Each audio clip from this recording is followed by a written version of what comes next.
Okay, welcome mga boss.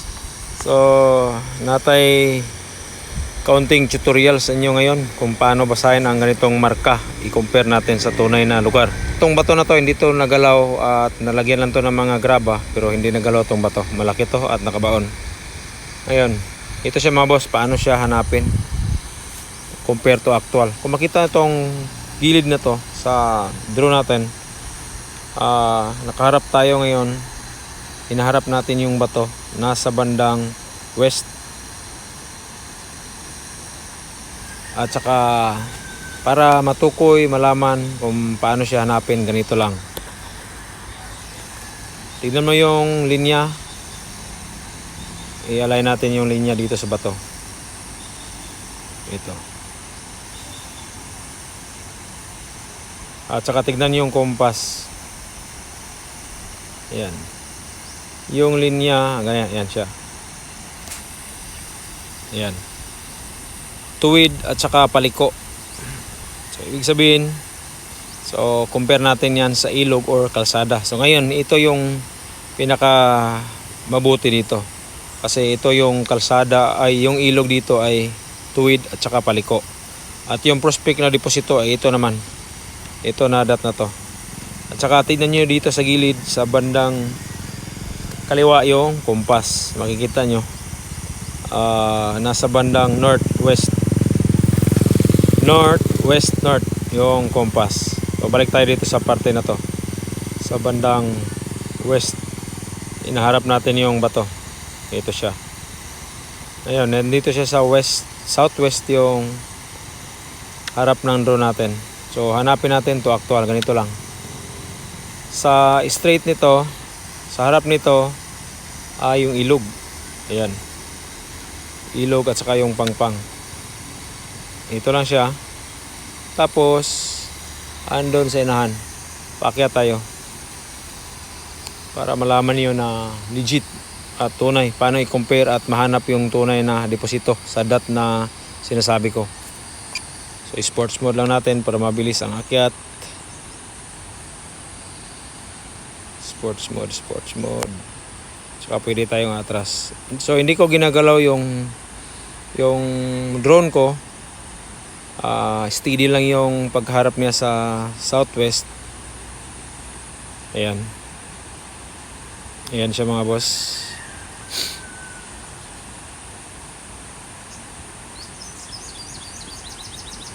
So, umabot na tayo ng 200 meter ang taas. Okay lang kasi may bundok naman sa paligid natin. Yung limit kasi mostly kung naka sa city ay 120 lang. So, ito siya mga idol. So, atras tayo para makita. Hindi rin natin ginagalaw yung compass kung saan nakaharap. Ayan. So, yung prospect na deposito, dito lang. Dito lang mga idol. Tuwid na ilog, tapos sa ibabaw ay pakurba at lagyan ko siya ng dot dito. So ayan yung landmark. So ayan. Nalaman niyo na kung paano siya hanapin. Sana may nakuha kayong idea dito na pinaliwanag ko para hindi kayo madikoy, mabukya. Kasi alam ko naman na maraming mga nakuha ng idea sa ibang mga nagti-treasure hunting, nagre-remapping. Pero sinisiguro ko sa inyo, mali yung turo nila mga boss. Mali. Kawawa kayo kung kayo. Di naman ako perfecto Sinasabi ko di ako perfecto. Pero sa totoo lang, yung basa napakalayo lang. Kung sa iba nito, yung ganitong klaseng marka o sign ay talagang direkta agad. Nasa unahan lang kasi binabase nila direkta to arrow yan. Pero pa sa akin ay hindi yan arrow. Tandaan nyo, hindi yan siya arrow. Ganun.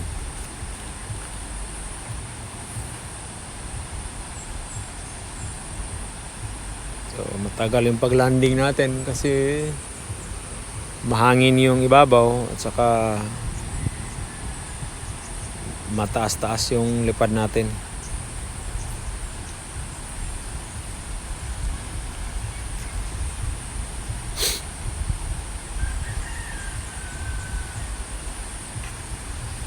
Yan, ayan lang yung bato kaharap natin. Yung ilog. At saka yung bato. Yung bato, ayan lang.